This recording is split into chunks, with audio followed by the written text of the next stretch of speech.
Well, welcome to session 5 of the ABIDE Cohort. David Stein, discipleship pastor, Pastor Jason, lead pastor at Revolution Church.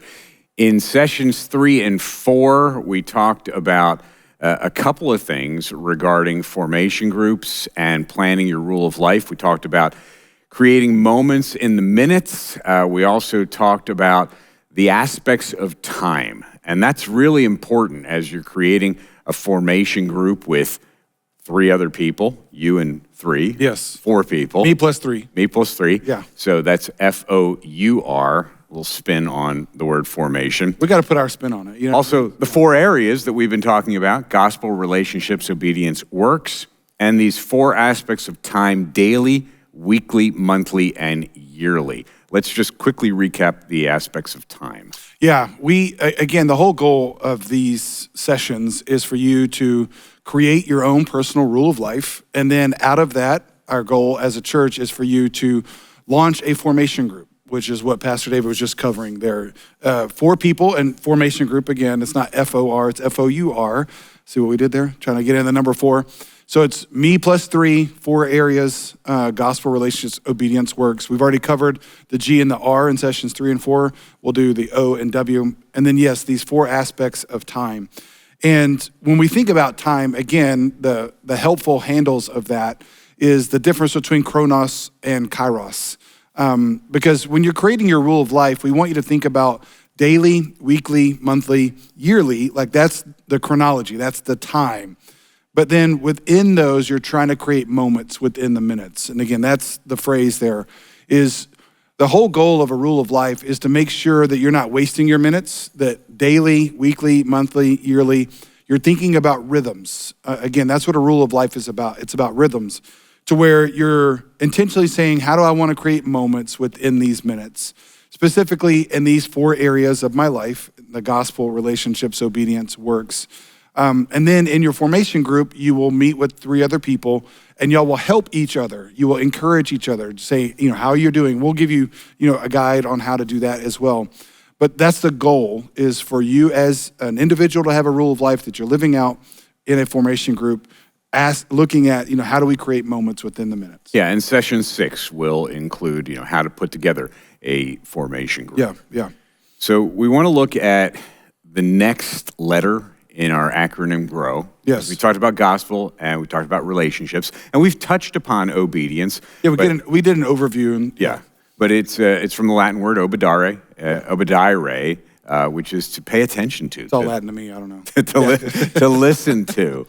And I think that's a great framework to start, because it literally means, hey, pay attention to these areas of your life. And obedience is really about listening and submitting to Jesus. As we go all the way back to the beginning of the cohort and session 1, the definition of disciple is?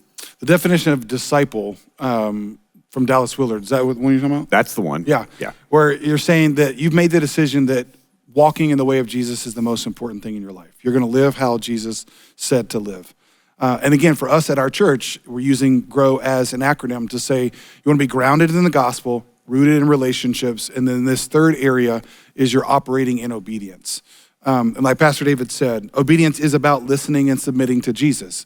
This comes out of the Great Commission that it's called, Matthew 28, where Jesus gave all of us the commission to go and make disciples, and then teaching them to observe or teaching them to obey all that I've commanded you. And what I love about that is obedience, it always gets such a bad rap, and we've talked about this, where we think of it as a negative, like, oh, God has all these rules for us. God wants us to do all this. Again, he's not a God of rules as much as he is a God of relationship. But it's understanding in a relationship, whether it's a parent-child relationship, husband, wife, friends, whatever it is, there are limits or boundaries within a relationship that you say, okay, this is what we do and this is what we don't do. Mm-hmm. And that's ultimately about what our relationship with Jesus is. It is about listening and submitting to him. It's saying he's the Lord of my life. He is the one that I'm listening to. And so we want to pay attention, as Pastor David said, listen to, okay, what are the areas of my life that, man, I've just been really struggling to obey Jesus in. I'm not really listening to him. I'm not really paying attention to that area of our life. And it's understanding that if we love Jesus, we will listen to him. That's the thing about Jesus that I don't think anybody told me when I became a believer. I don't know about you. It's just how relentless Jesus is about making sure every area of my life is coming under submission to him. And that's what discipleship is about. Again, he's the rabbi. He's the teacher. He has a lot to teach us about every area of our life. Yeah, and we're not the only ones that have to listen. Jesus was very specific when he was even talking to Israel in the Shema in Deuteronomy. Hear, O Israel. Yes. Listen, Israel. Listen. Yes. Love the Lord your God with all your heart, all your soul, all your might. Yeah. And so we're in a position here, and it is positional, where if you have a rabbi or a teacher or a pastor or a parent or somebody who is communicating something that you need to know and follow, listening is really important. Yeah, listening, again, it's a relational thing. It's about, my relationship with my wife. If I love her, I'm going to listen to her. My kids, if I love them, I'm going to listen to them. And I love how Jesus puts it in that perspective. He is our rabbi. He is our teacher. He has a lot to say to us. And the most popular prayer in Deuteronomy 6, the Shema, as you said, we are to hear and listen. And that's what ultimately is, we have to listen, so therefore we can obey. And that's why I think it's important for us to understand now, that happens as we listen to the Holy Spirit, the person of the Holy Spirit. So listening to Jesus requires living by the Spirit. The Gospels and the New Testament in general talks a lot about living by the Spirit. And I know, depending upon your church tradition, we talk about the Holy Spirit, the third person of the Trinity. You might get super excited, you might get a little weirded out. But ultimately what Jesus said in John 16 and 17 is that he was going to send the helper, send the Spirit to remind us of everything that Jesus said. That's the whole point there, right? In John 14, he's going to bring to your remembrance everything that I have said to you.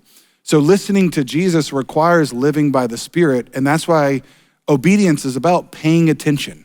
So you want to pay attention to things that the Spirit is saying to you, areas of your life that you're not currently submitting to Jesus in.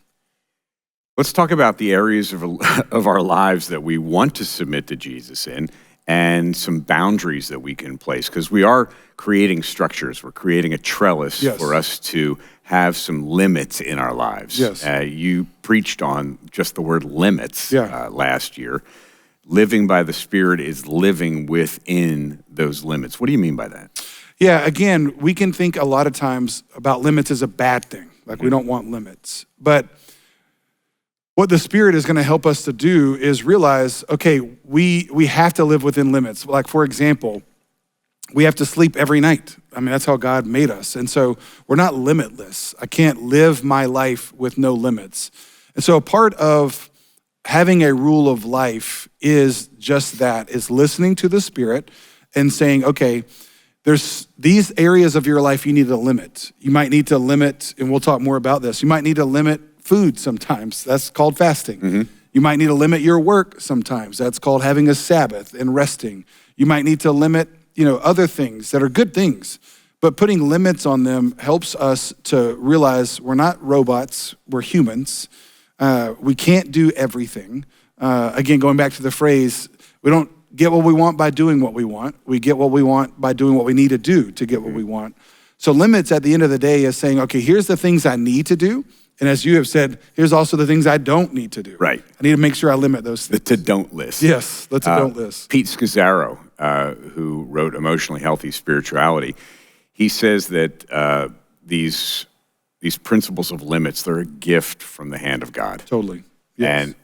And we have to look at these as something that is creating a framework for a rule of life in those 4 areas of time, so daily, weekly, monthly, and yearly, that we place some limits so this can be doable. Totally.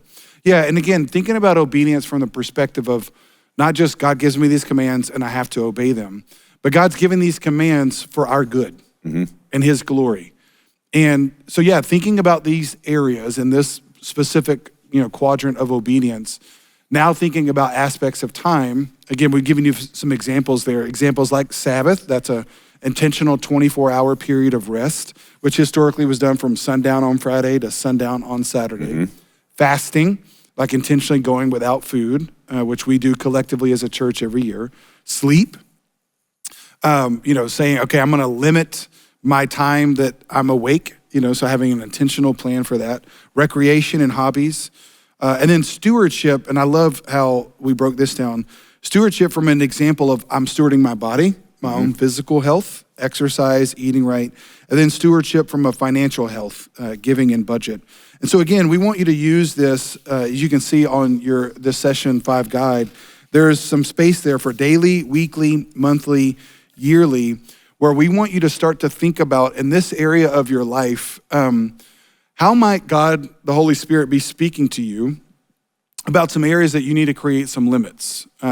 Maybe you are a person that you work all the time, and you need to start bringing some intentional limits to say, I know Lindsay has done this many times, like, I'm not bringing my work computer home with me, or I'm not taking any calls. I had a friend, he's still my friend, but used to attend our church before he moved.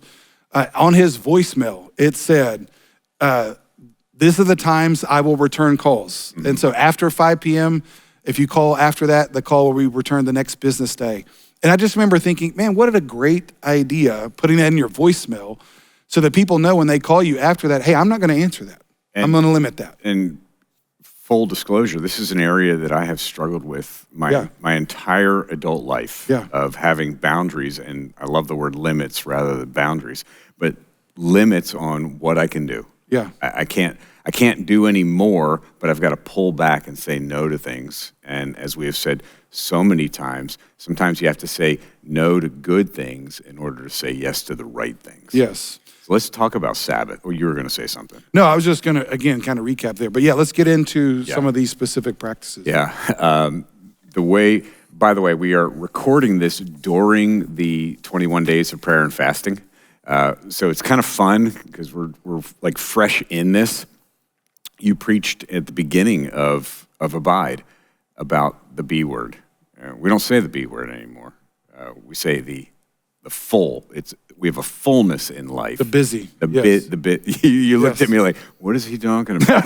The B word. Trying to act surprised. And I texted Pastor Jason a quote from Corrie ten Boom. And it just stunned me, actually. It was, if the devil can't make you sin, he'll just make you busy. Yeah. And that's true. It's so true. And that's where, what we were talking about during our Abide season is, I can't stand that phrase. And we all say it. Like, people are like, how are you doing? I'm busy, I'm busy, I'm busy. Because just saying busy feels like I'm living my life on someone else's limits. I'm living my life on someone else's rhythm. Yes. And so, saying full is better. And again, what this quadrant is about, and we're actually going to go over, and this is in your guide, some obedience resources, and talk about some of these practices as a way to create limits.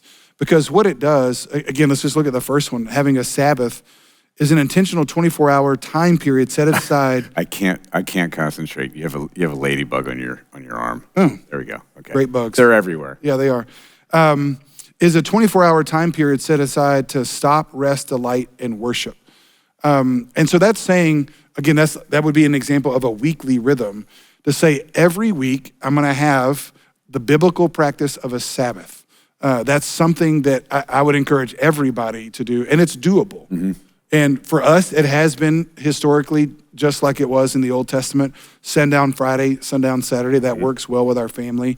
But even when we went to Israel, it was incredible seeing families actually do this together. Yes. Sitting down at a table. A lot of times they'd light a candle, have a glass of wine.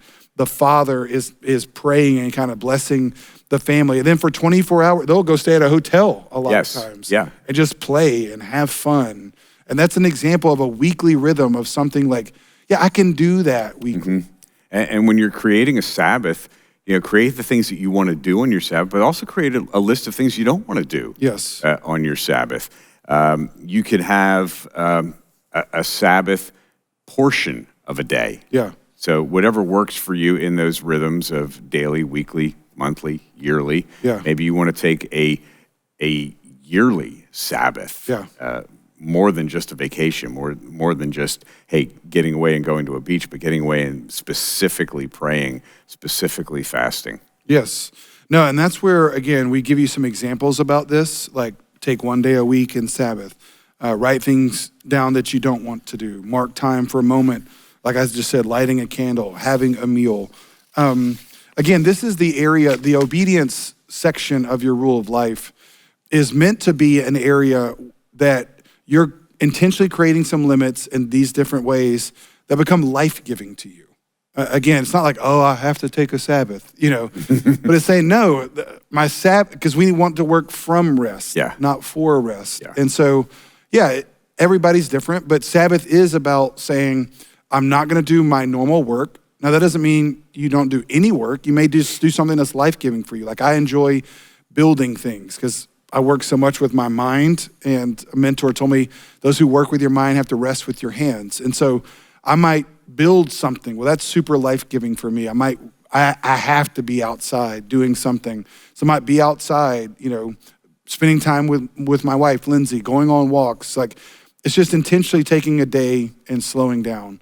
And that's a rhythm that is good for you weekly. Yeah, and there is an intentionality. I love how you use that word. Because when we get the invitation to follow Jesus, that means we've got to say no to a lot of other invitations. And I don't know about you, but your text messages, those are invitations into somebody else's agenda. Yes. The email that you get, that's an invitation into somebody else's time frame. Yeah. Somebody else's chronos. Yeah, totally. So, you have to be intentional about what you're going to do and what you're not going to do based upon, hey, is following Jesus the most important thing in my life? Have you made that decision to learn how to do the things that Jesus said to do? Yes. That's what we're saying. Like living just busy it's almost like just a passive response. Like you're just reacting to everything that's happening in your life versus saying, no, by a rule of life, I'm saying, no, I'm going to do these things first. I'm prioritizing this. And again, if you're too busy for a Sabbath, you're too busy. If you're too busy to say, okay, I'm shutting off work at this amount of time and I'm going to go to sleep. We'll talk more about that in a second. Then you're too busy. You're not prioritizing. And most often it's during our working hours, we're just not disciplined enough. That's right. We might be hanging out at the, proverbial water cooler and talking too much or taking really long, breaks or whatever. There's probably ways that we can be more productive during the times we're supposed to be working so that we can then actually rest. Got a lot of stuff going on. Yeah. A friend of mine, he wrote a book a long time ago called The Busy Procrastinator. And it makes so much sense. You may not consider yourself a procrastinator because you're always doing something, but are those things moving the ball down the field? Yeah, are they the best things? Yeah. Yeah. Fasting is another area of obedience. We do a 21-day fast every year. We may do more than one.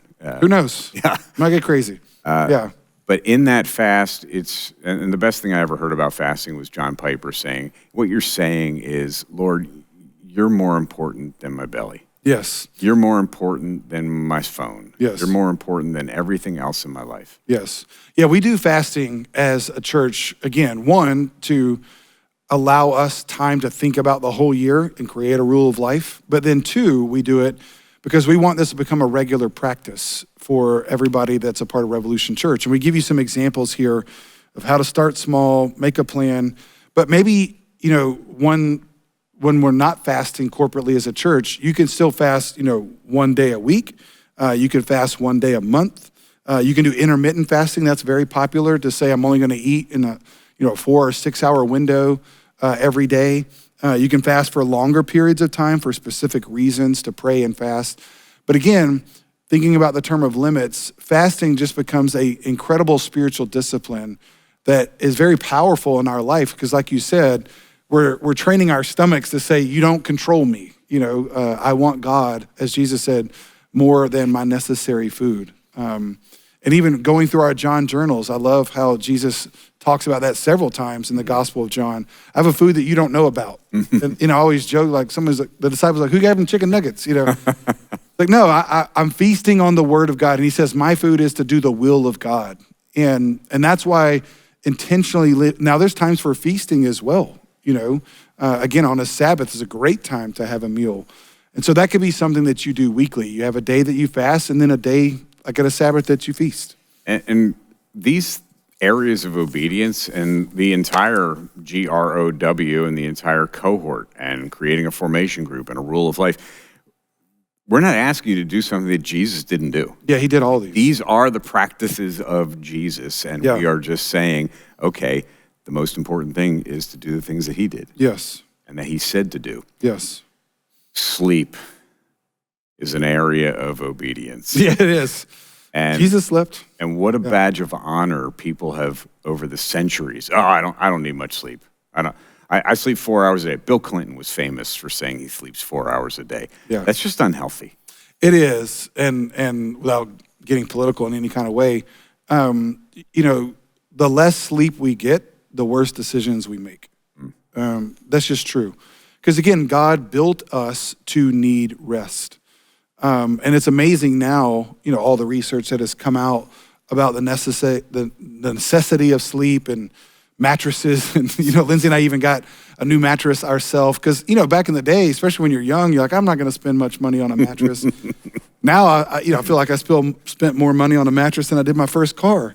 Because you realize just how important it is. Right. And again, we give you some examples here of how to do that. And let me say these examples, like establishing a sleep routine and stick to it. Again, try to get at least 7 to 8 hours of sleep a night. Limit your social media usage. Limit food and drink intake. I know for me, I just can't eat a big meal late, because if I eat a big meal late, that means I'm going to sleep later. And so we try to make sure we eat earlier. Have physical, regular activity. The more you're active during the day, the better you're going to sleep at night. And then this last one, cast your cares on the Lord before you hit the pillow as a prayer time. And that was that whole prayer of examine. Right. Going through that with the Lord and kind of processing your day and then saying, all right, Lord, that was today. Looking forward to tomorrow. But again, what I was going to say is, I just love that in this area of obedience, we're not just talking about do more Bible studies, we're talking about things in our life like sleep and Sabbath and rest and food, because those are all things we have to pay attention to, or else we're just not going to be productive people. Yeah, and how many times have you heard somebody say, hey, don't make any decisions when you're tired, hungry, or angry? Oh, yeah. Well, when Lindsay and I first got married, and I've said this in messages before, because Lindsay's kind of a night owl, she winds up at night and she's had to learn and train herself. I'm not. We talk about this a lot. We're very similar. Towards 9:30, I'm down. In fact, I glaze over. Oh, we were watching an episode of The Chosen the other night, and Lindsay said, I've seen this part 3 times, because we've tried to watch it at night and I just fall asleep. But we made a decision in our first year of marriage, no serious conversations after 10 o'clock at night, because we're tired. Yeah. And she'll tell you, I become a grouch when I'm tired. I'm just not a nice, she made a comment to me the other day. She said, you're so much nicer in the mornings than at night. That's just true, because I have slept. I'm now thinking from rest. And again, that's what's so important. You said, well, Jesus slept. Yes. Yeah. Well, Jesus slept. And you think about his time on the boat, and you preached on the Sea of Galilee when we were in Israel. Yeah, sleeping through a storm. And what kind of trust in the Father did that take for Jesus to be sleeping in the storm? And in his humanity, he was tired. He was tired. Yeah, and we say this all the time on our podcast. One of our phrases, trust God and take a nap. I think if we can't sleep, or if we're struck, and I know a lot of people have overactive minds, and I get all that, or anxiety. And again, there could be chemical reasons why you're not sleeping well. But at the end of the day, it is a matter of trust. You're right. It is a matter of all right, Lord, I'm going to take a nap. I'm going to sleep, and just know you got this. Mm-hmm. You're going to handle taking care of the world while I'm awake, while I'm asleep, So important. Yeah, and again, so in your rule of life, it's important to write down, hey, this is my goal for sleep. Yes. Because if you don't have a goal, you're going to be at the beck and call of whatever somebody else's agenda is going to be. Yeah, I make no apologies. And, I've told this to our pastors, just if I'm in a meeting and my wife or kids call, I'm going to take that call, because that's important. Right. But I make no apologies to anybody else to say, hey, no, I'm with my wife and kids right now. Yeah. Like we're at dinner or we're going to, unless it's an emergency, Sure. like I'm not going to answer your call. I'm not going to respond to that because we've chosen proactively, this is how we're going to live. And the next section there as well, again, we don't normally think about it, but recreations and hobbies. Again, we want you to have areas of your time where you've thought about this. It doesn't have to necessarily be daily. It might be a weekly rhythm where you're scheduling time each week or once a month or quarterly for recreation and a hobby. Find a hobby that brings you joy. Yeah, what are you into? What do you like? Lindsay, my wife, has gotten into plants here lately, and she loves. And at first, I kind of gave her a hard time about it. Not bad, just as husbands and wives do, messing with her. But then she made a comment to me, and I don't know if I've said this in a message, but she said, Jason, having these plants makes me slow down every day because I have to water them. I have to care for them. And now she'll put on worship music. And so I'm like, you know what, babe? I'm not going to make fun of you. I'm not going to mess with you about that anymore. Now, it's better for our home anyway because they produce, oxygen. And so now all the girls in her formation group all are plant ladies now, and they all talk about plants and stuff. But again, that's a way of like the formation group kind of helping. But now I love it because it brings my wife joy. Yeah. And so again, there may be, I said, I love being outside. I love athletics. I love hunting. It could be golf, Again, thinking about that, like playing golf once a month can be in your rule of life if that's something that you enjoy doing. Maybe not shopping, but it's just saying like, these are things that I enjoy doing, and I want to do this as a way to make sure that I'm having a healthy rhythm. I'm fasting from shopping. That's good. Yeah. That's good. So last two, I think. Let's get into the last two, and remember, Jesus did all these things. Jesus loved being in community. He was interested in people. Yes. And he was interesting. Yes. He had things that he liked to do. Yeah, he enjoyed them. Now, again, you mentioned this before. You don't normally think when you talk obedience in church world, the things that we're talking about, sleep and hobbies and recreation. Physical health is also a step of obedience. No, growing up, I didn't see any kind of discipleship material that talked about that. And I think, I've said this many times, I didn't grow up in church, but I went to church. It was a small East Texas Southern Baptist church where we love our potlucks. We love eating. And again, I'm all for it. But over time, you begin to understand, okay, if this person is super undisciplined in their physical health, then that could be a sign of other areas that are undisciplined or they're not healthy in. And again, there's all kinds of medical and physical, genetics that play into all this kind of stuff. But again, what we're saying is it's not about a number on a scale, but we are saying we do need to prioritize our physical health because it is a stewardship issue. God gave us this body, he gave us these brains, and we need to make sure that we're doing everything that we did. And yeah, Jesus walked most places. I mean, Jesus was active, So what we're saying is some examples of that, again, create a realistic exercise routine. One of our friends, one of my mentors, Chip Judd, joked like he works out 4 days a week. And I remember asking him, why 4? And he goes, because it's more than 3. Yeah. It's a majority. If you work out 4 days a week, you're working out the majority of the time. So I just remember him telling me that. I'm like, well, I can do that. That's a realistic thing. Like 5 days a week, 6 days a week with my schedule, I just can't do that.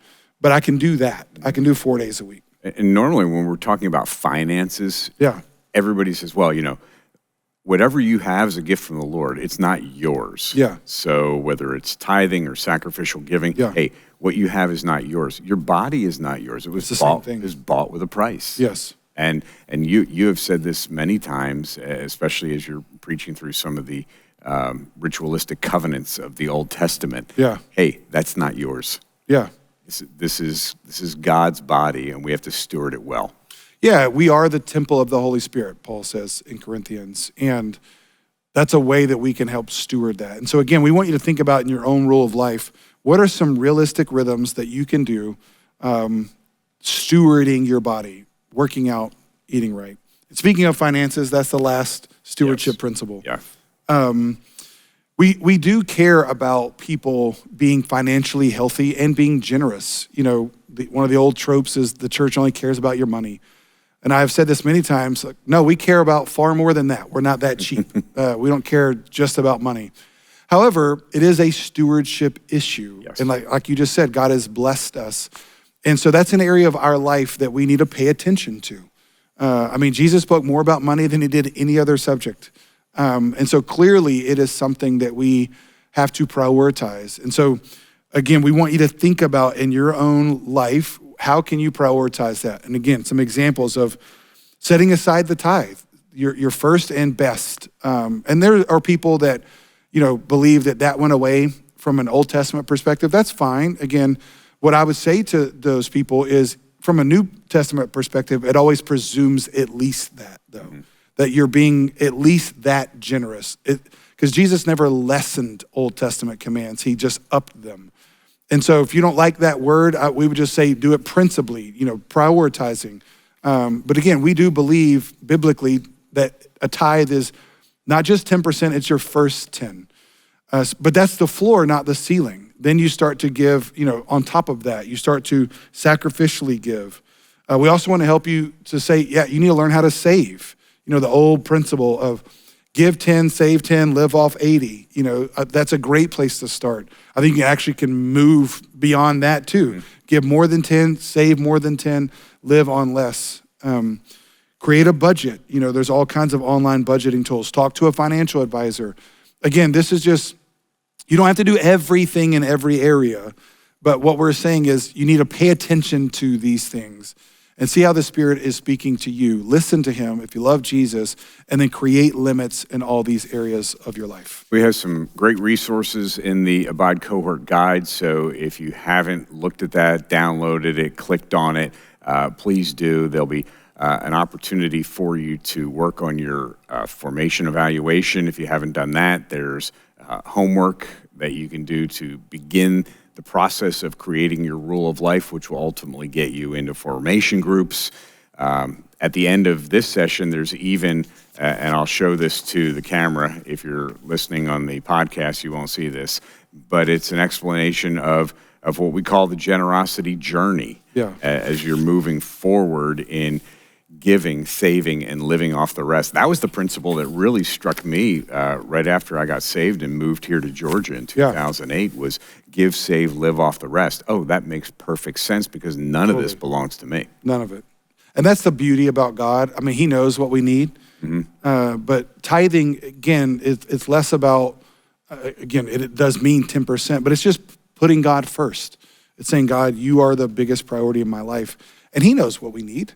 But so many times, people are just bad stewards. So again, all of this is a stewardship issue. And so look at the resources, go through that, begin to work through as you continue to develop your rule of life, thinking about this specific area of obedience. Session 6 coming up.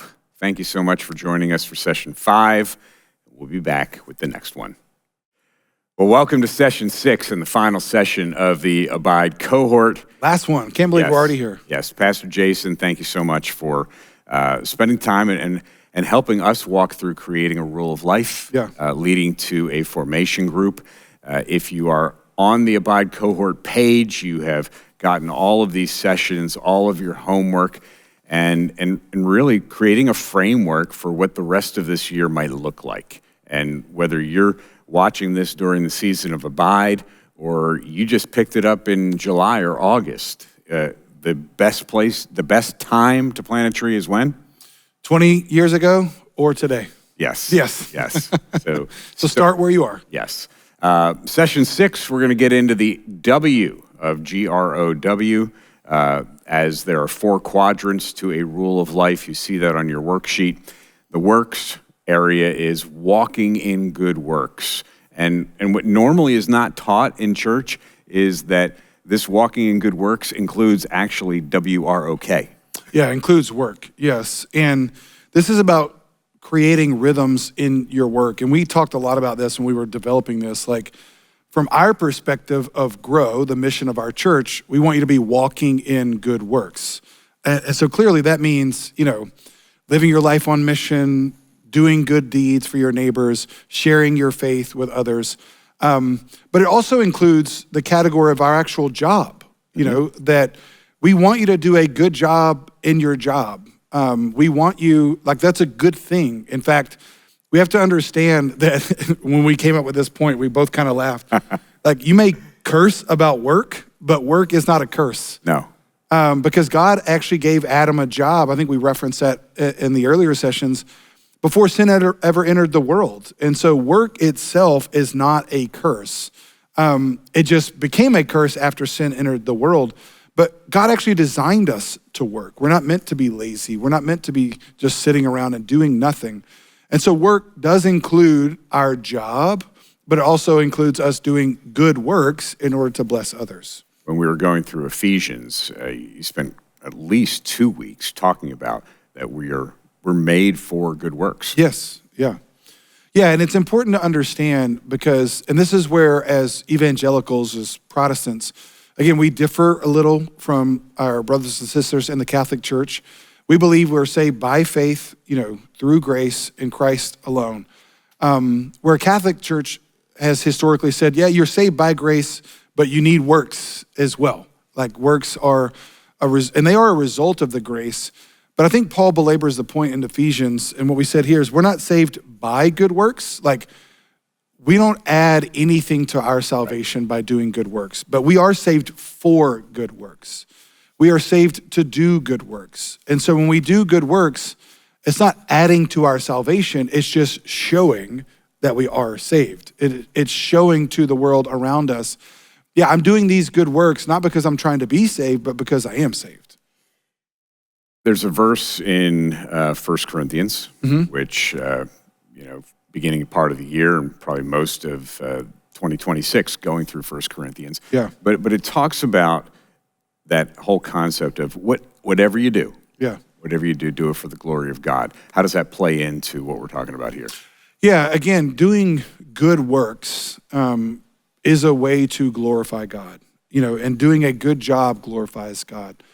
Because God created us, as we talked about in session 5, he gave us bodies, he gave us gifts, he gave us money, and those are ways that we steward it. And so Jesus, you see him throughout the Gospels, he'll chastise people for doing bad works, even cursed the fig tree because it wasn't growing fruit, So doing a good job ultimately glorifies God. And again, not that we're doing that to try to earn favor with God, but it shows God, I want to be a good steward of what you've given me.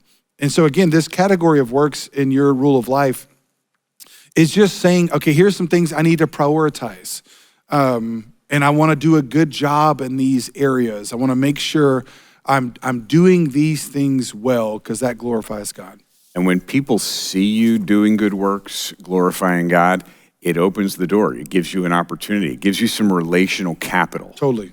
We have here in the ABIDE Cohort Guide, good works can earn you the right to share the good news. And that's ultimately what we want to do. Yeah. I mean, again, and that can be at your job. We give you some examples here. Your job, your home, your church, your community.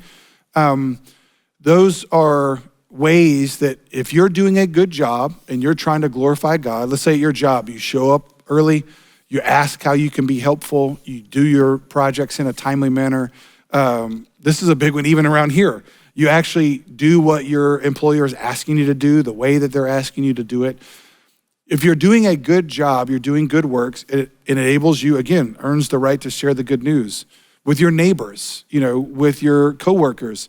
If you bless them in some way, you're praying for them, you're listening to them, spending time with them, you're serving them in some way. Mm-hmm. You're doing a good, and we'll give you the blessed practices in here. You're doing good works. Jesus said, do good works so that they might glorify your Father in heaven.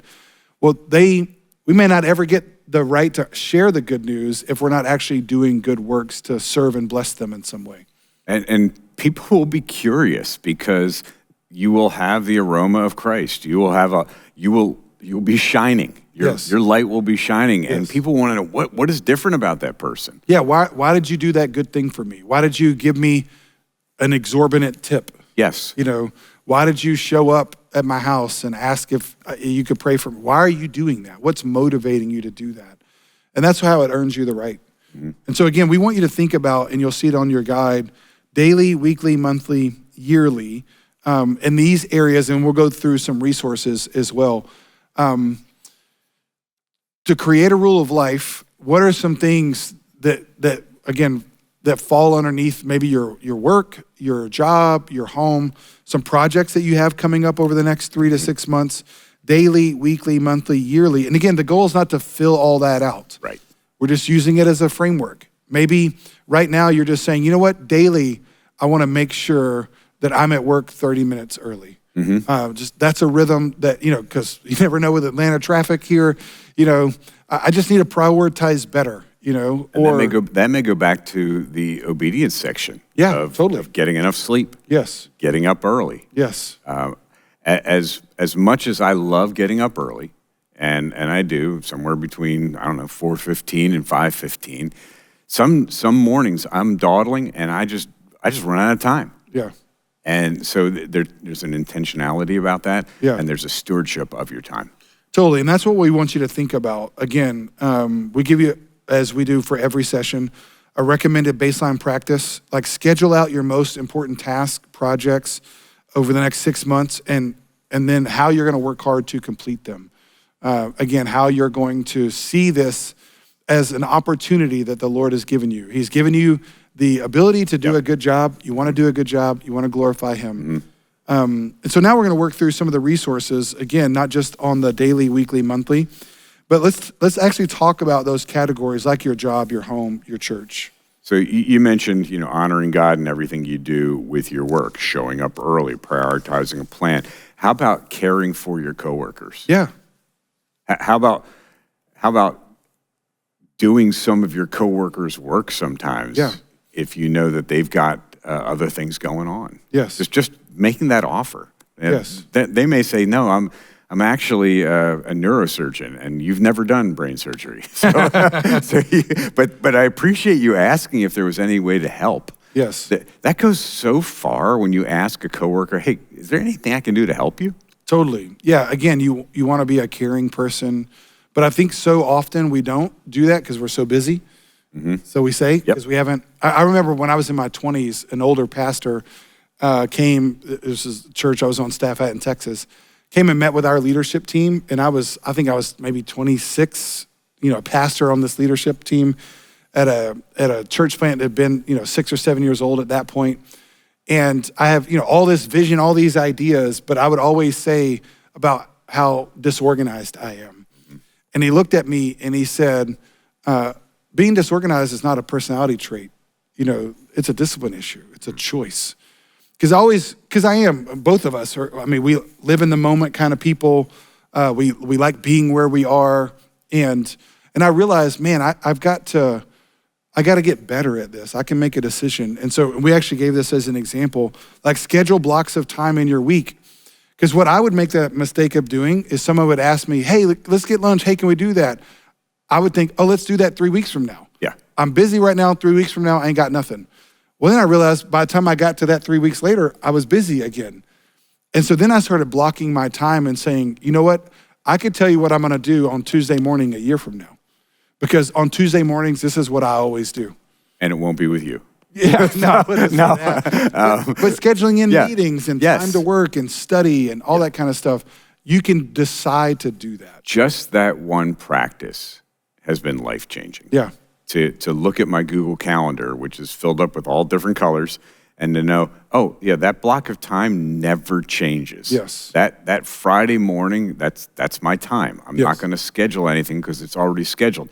Guess who it's scheduled with? Me. Yeah, exactly. Yeah. You got to schedule that. Yeah. Yes. Yeah, putting in, and Lindsay and I, we share calendars all the time, like a work calendar, a personal calendar, school calendar, travel calendar, all those things in there. And yeah, even in your, again, going back to obedience, working out, scheduling that and saying whether that's morning, afternoon, evening, whatever it is, and then don't come off of that. People say, hey, can you meet here? No, I'm not. I have something scheduled. You don't have to tell them what it is. Right. You know what? I'm just scheduling to sit in silence. What? You're scheduling that? Yeah. That's when I do the Wordle. Exactly. Yeah. Again, it's about prioritizing. And so, and the same thing is with your work as well. And so you can schedule that. Prioritize things at home. Yes. Set up guardrails of what you will have in your home and what you will not have in your home. Yes. That's really important. Maybe you want to start using your home for hospitality because now that you have a rule of life, you find, okay, I have time for the things that are important. I have time for the things that give me relational capital in order to share the good news with somebody. Yeah, I love how we said guardrails, rules for your home. And yeah, I think so many of us, we just live such chaotic lives, that we don't have time to be, gracious and generous to our neighbors. But also with our kids. I know, especially with young kids, like they have school, they have sports, they have all kinds of stuff. And I think a discipline that kind of fell off probably in the last few decades is even creating like chores for your kids at home. In fact, I can't remember the study, I need to find it, but I saw it. There was this longitudinal study that was done over a period of decades. And they were looking for almost like the success sequence. What was something that like this thing that you did with kids helped them become productive people in their life? And overwhelmingly, what they found was doing chores. If a kid learns how to do chores at home, they become productive members of society. Like, so that one thing right there, saying in our home and teaching your kids how to do works in your home and owning responsibility for things in their home is one of the best things that parents can do. And you can even make that fun. You made it fun with your siblings. Yeah. Oh, I didn't make it fun. My mom did. I mean, there was 3 of us and my mom had 12 chores and we all got 4 every month and we had to draw for them every month. Well, then we started figuring out which chores we didn't like, and so we started bartering with each other. Well, then my mom would change the numbers up, so we never knew. But again, those disciplines, as my mom was so good at that, and then you get rewards for that. You can give your kids a stipend for that, or help. Not that you have to pay them in order to do these things, but you're just teaching them the value of work. And that's something that we can do within our homes, and that's just again one example. But it's creating guardrails and limits for all these areas in your home. Have scheduled time with family. Yes. Where, again, you're blocking out time at That's work. also relationships. Yes. Yeah, but.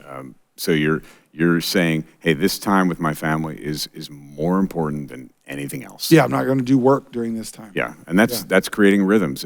And when you get to a formation group where you're with 3 other guys or you're a woman with 3 other women, and you're kind of working your rule of life, and maybe in your rule of life you said, hey, I'm going to have a family meal once a week. Mm-hmm. And so in your formation group, you might get asked, hey, how's that going? Yes. What's preventing you from doing that? So these are really practical things. Yes, that's what the rule of life is meant to do. Things that you can actually do. You can follow Jesus in community. And so, having a formation group to ask you those questions. Man, you said you were going to prioritize showing up to work 30 minutes early every day. How's that going? I can't do that. I'm on Facebook. Yeah. I scroll for an hour when I wake up. Yes. Yeah, it's a choice, man. Yeah. Community is also important to prioritize and have a plan, have a rule of life about church and the things that you're involved in at church. That doesn't mean you check off the box, as we have said, but prioritizing getting on a serving team. Yes. And that's where you're going to build the most relationships. Yeah, and you'll notice, again, some of these things overlap because that's just how life is. And so we talked about church relationships or relationships within the church in the R segment. But this one as well, it's just saying God has given you certain gifts, and those gifts are for the body. And so, yes, participating in the life of the church and actually seeing it as a place that it's not just the church I go to, but it's my church. Yes. And specifically here at our church, you'll see people with different colored shirts on. Green is kids, blue is welcome team, purple is students, black is production. And of course we got parking teams. So when you're doing that, you're actually doing good works, for the church. You're building up the body of the church and using your gifts in order to accomplish the mission. So again, that's another area that we want you to prioritize, saying, I want to make sure I'm doing good works there. Yeah, you're taking ownership. Yes. Taking stewardship you're responsible. in the life of your church. The last thing we want to talk about is community. Your community that you live in. Yeah. And how you are stewarding that well, because this is a practice that if we're going to actually do what Jesus said to do, which was to go and make disciples, the practice of stewarding what is happening in your own community is so important. Yeah, we have a phrase here about living life on mission, and we want every person, a part of Revolution Church, to see themselves as missionaries. Like the Great Commission, the Great Commission of Matthew 28 is for all of us, not just the church or the leadership, because the church is the people. So it's taking active responsibility to say, it's my job to live on mission. It's my job to bless my neighbor. And again, if you've been a part of our groups, you may have seen this, but we're hoping to make this a part of the culture of our church, where we want everybody in our church using the BLESS strategy, which is an acronym, and we'll get those resources are in here, to help you know how to bless your neighbor. Begin with prayer, listen to them, eat with them, serve, and then share your faith story. Because we want each of you to just be thinking about that. Like, how can I do good works for my neighbors? I don't have to rely on the program of the church. I mean, there'll be some things that we do corporately as a church, like Give a Kid a Chance, Hope for Christmas, other different initiatives that we may do. But it's on a micro level as well. Every person in our church using the gifts and opportunities God has given them to bless their neighbors. So as you're working through your rule of life, it may be, hey, I want to get to know at least one of my neighbors each month. I live in a neighborhood, there's 196 homes. I don't know everybody. I don't know how I can serve everybody, but I know my next door neighbor. I know my other next door neighbor. I know the people across the street and how I can serve them. Yeah, be praying for them And it's such a powerful thing when you ask some, hey, is there any way I can pray for you? Yeah. You don't have to put your hand on the shoulder and go, let me pray for you. Yeah, exactly. Yeah. Again, the creepy weirdo. Yes. But you can say, hey, I pray. Is there anything I can pray for you about? Yes. And you'd be shocked how many times people will say, yeah, there is something you can pray for me about. Yeah. It's been researched over and over again that that's the least threatening question we can ask somebody is just, how can I pray for you? Almost always people will respond to that. A good friend of mine has this practice in that same kind of vein, and I just love it because it's so genuine to who he is. And he's asked me this hundreds of times already, but after every conversation I have with him, he asked me this question, hey, is there anything I can do for you? He asked me that question all the time. And he's told me, he said, Jason, almost always people don't answer that with something that I can actually do. Very rarely. Normally they say, no, I'm fine, I'm good. He said, but I always want them to know I'll do something for them if I can. And this guy is a high-level executive, and it just amazes me that he's not too busy for that.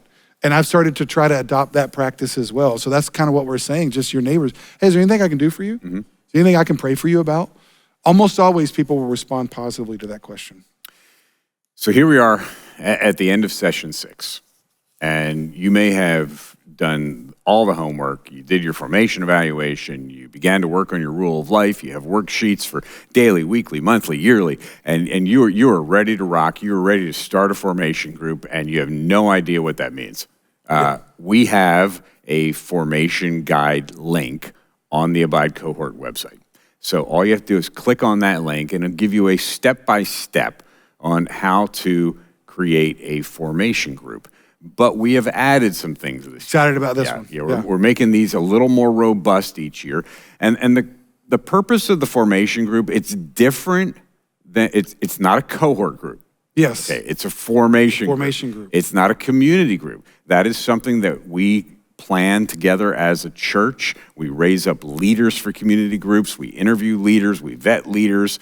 This is something where you and your sphere of influence, it can be 3 people you serve with. It could be 3 guys in your formation, in your community group. Yeah. It could be 3 neighbors. It could be 3 coworkers. Yeah. It could be a coworker, a neighbor, and somebody you don't even know. Whatever that looks like, it's just gender-based. Yes. You and 3 others, me and 3. Yeah. And what we want you to do is to work your rule of life, get together on a regular basis, and that's going to be up to you. All this information is in the formation guide.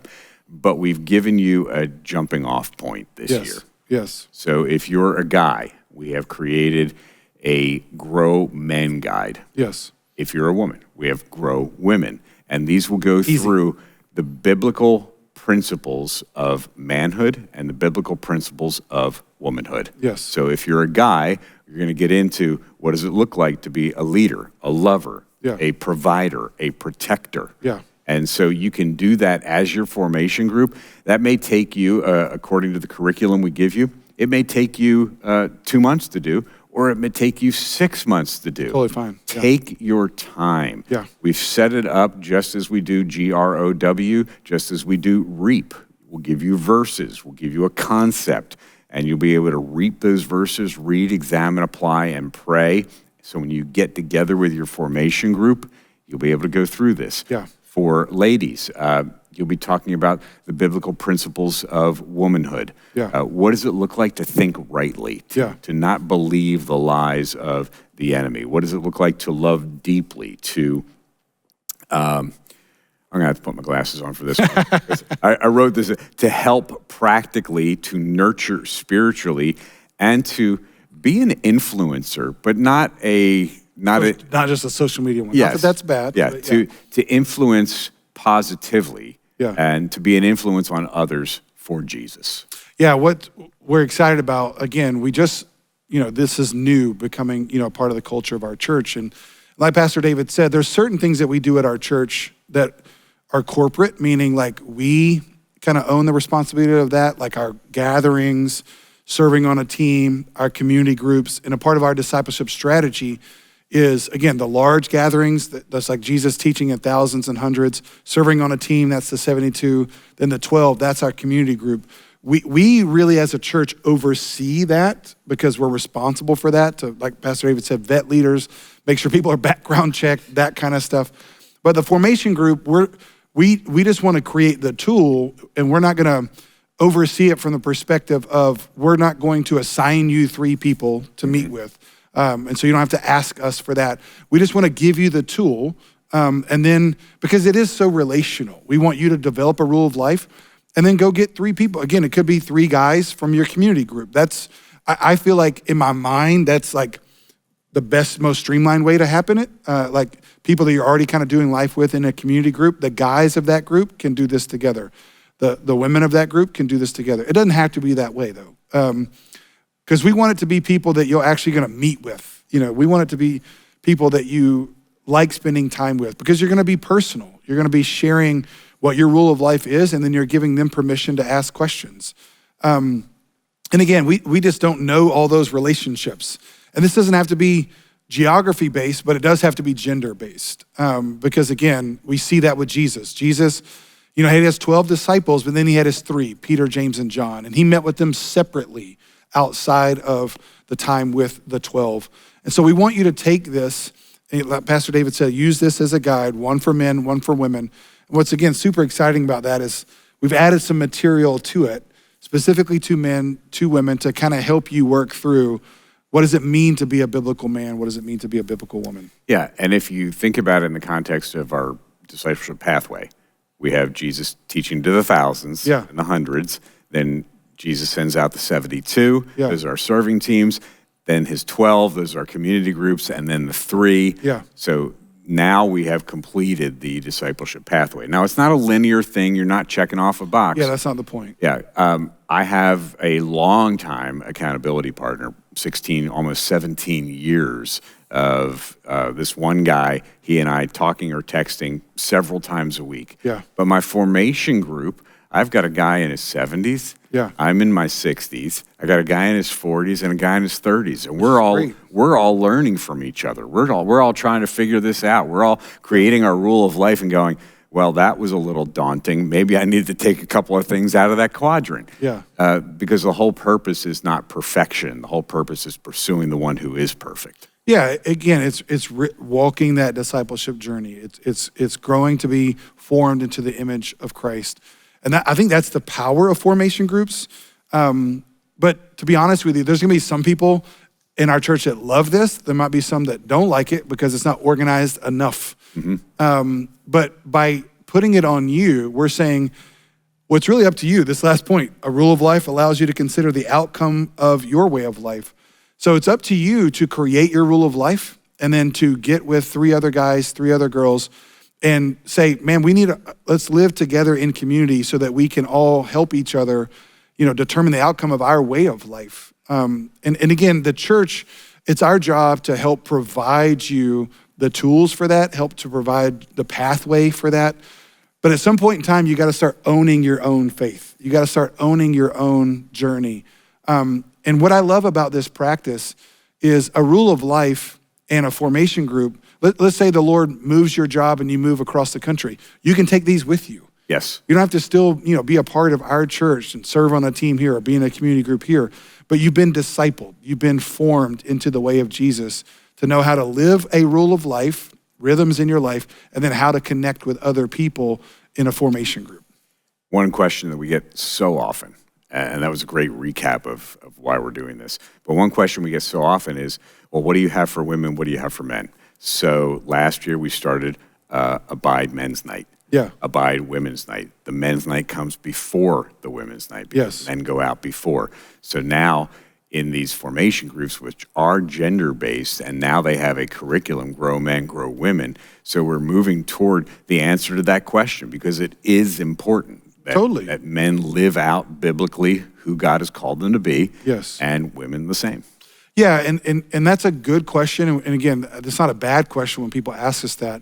But I think a lot of times, again, in people's minds, what they're thinking, what do you have for men, what do you have for women, is like a night out a week at the church. Yes. Or a Bible study. And those are great.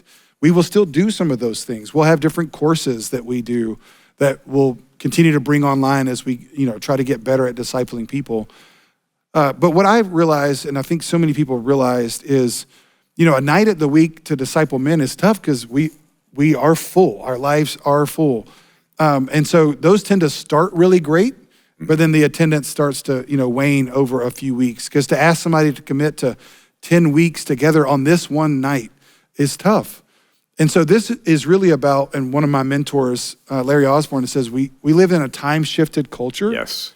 And so what this allows you to do is you determine with those men and those women, what's the best time for y'all? Mm-hmm. And it may not be just meeting all the time. It may just be texting. Yeah. It may be a Facebook group or however you want to do that. And so again, we care about having something for men and women. We want to offer that, but we're just saying it doesn't have to be at a night at church because you might be busy that night. So what this does is it, again, puts the tools in your hands to enable you. You have a format now. You have a way, a framework to do it, but now you can do it when it's best for you. And if you have any questions, you can talk to your campus pastors, your campus directors. You can email me, david@revolution.church. Part of my job is to help people grow. Yes. So I would love to help you out. So that's the ABIDE Cohort. And you have completed all 6 sessions. Anything that maybe we went too fast on, it's all on the ABIDE Cohort website. And the link to the formation guide is there. Homework is there, creating your rule of life. Hey, if you've messed up your quadrants and it's all crossed out, print out another one. Yeah.